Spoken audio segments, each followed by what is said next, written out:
All right, welcome back. As I mentioned earlier, I felt it to be just a pleasure to sit and watch the Libertarian Town Hall last night to see two smart, decent, well-meaning, reasonable people having a good conversation about ideas, which is not what normally characterizes politics at any level. Let me give you a little taste of what it is they stand for. He answered a really good question that came in from a woman who had been at the Democrat convention last week, was a self-described Bernie Sanders supporter, and listen to the question that she asked him.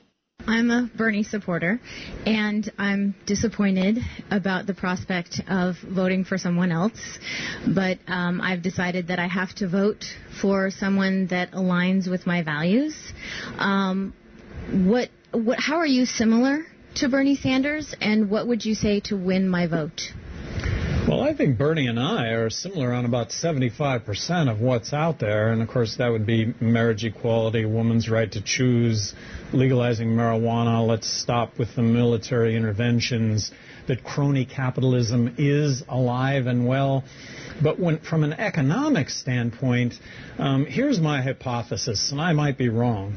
If Bernie supporters are really looking for income equality, I don't think that is something that government can accomplish. Love that. Taking from Peter to Rob Paul, that's an equation that Peter really loves. But if Bernie supporters are looking for equal opportunity, I think that is something that can be accomplished. And as governor of New Mexico, arguably having vetoed more legislation than all the other governors in the country combined, I vetoed a whole lot of legislation that wasn't about equal opportunity. It was about giving a continued upper hand to those that could pay for influence and the ability to game the system, if you will. So in politics, you can definitely stand up against gaming the system. In politics, you can definitely stand up for equal opportunity. All right, so that was Libertarian leader Gary Johnson. His running mate is also equally impressive, Bill Weld. Now, I would say that they may be suffering a bit on the charisma scale, but what they lack in charisma, they make up for, I think, in content, in just caring about the issues and also having solid records, both of them, as Republican, incidentally, governors, one of New Mexico and the other of Massachusetts. Joining me to talk about the Libertarian movement is Tim Moen, leader of the Libertarian Party of Canada. I understand that you were at this convention where they chose the leaders. You know, one of the things that struck me is I thought that Bill Weld was a bit more charismatic than Gary Johnson. I thought maybe they got the ticket in reverse. Maybe Johnson should have been the VP. What did you see? What did you observe happen at their convention? Well, Weld had a lot of work to do. Johnson petitioned hard for him to become his vice presidential pick. You know, libertarians are a finicky bunch. They're they smell any bit of moderation or what they would call statism creeping into their party, and they push back pretty hard. So Johnson and Weld were up against it, trying to win the nomination, but ultimately Johnson got his pick in Weld. But in the U.S., in the Libertarian Party, the presidential nominee doesn't get to pick his vice president, so the members actually had to vote on it. So Johnson had his work ahead of him to try to convince the membership that his pick was the right pick. Well, it's really interesting. They seem like, rather than wanting to play to the fringe, they do want to play to the middle. There's a couple things that came out of the debate for me last night. One of them saying we want to take the best of the Republican kind of policies and we want to take the best of the Democrat policies and put them into one. Another put it this way, I think it was Weld who put it this way, that we are a party that believes that the government should stay out of your pocketbook and stay out of your bedroom. Absolutely. I mean, they said a lot of things that I think will appeal to the American voters, especially this election cycle where it seems you have, kind of a left-wing nut and a right-wing nut, and then you have all the people, going up the middle saying, let's feel the Johnson, right?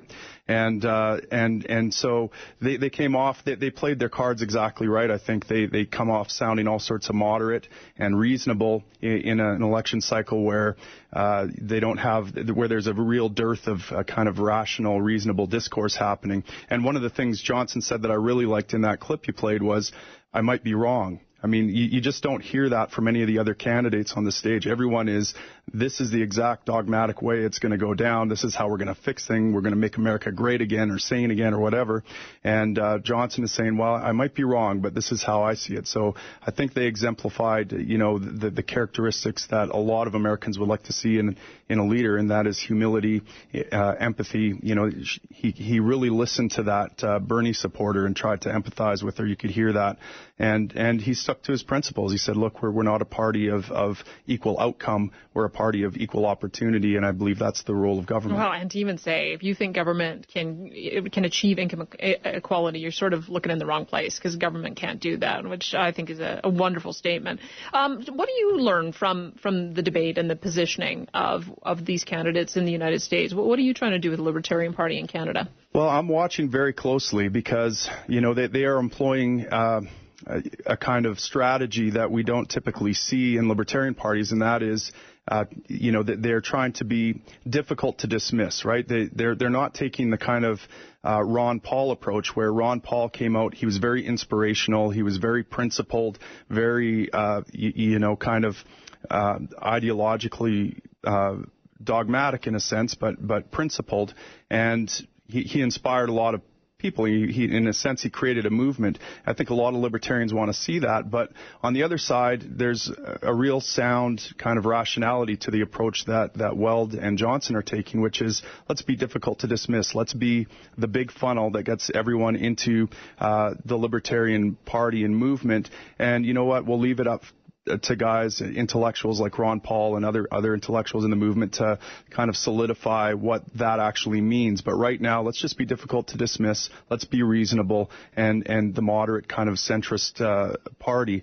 And so I'm very interested to see. I mean, part of me favors the Ron Paul approach and kind of takes heed to the John Bernard Shaw quote, which says, all progress relies on the unreasonable man who tries to make the world bend to his will, rather than the reasonable man who kind of adapts himself to the world.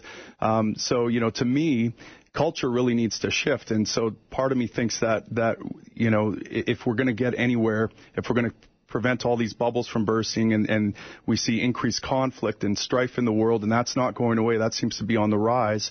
Well, what we need at this time are unreasonable men to say unreasonable things that aren't likely to get them elected, but that need to be said to shift culture. So part of me is in line with that approach, but I'm very interested to see how this Johnson thing, I may be wrong about that approach, as Johnson said. So. Well, thank you so much for your analysis. Sure appreciate your time today. That was Tim Moen, who is leader of the Libertarian Party of Canada, watching, as you can imagine, closely what is happening in the United States. And I will just say that they have to, by the rules of debate, get to 15% in 5 consecutive national polls to be allowed in. But there's a story that said if they get close, they might just sneak them in. So you might see more of these guys in the upcoming debates. Do stay with us. News is next on News Talk 770.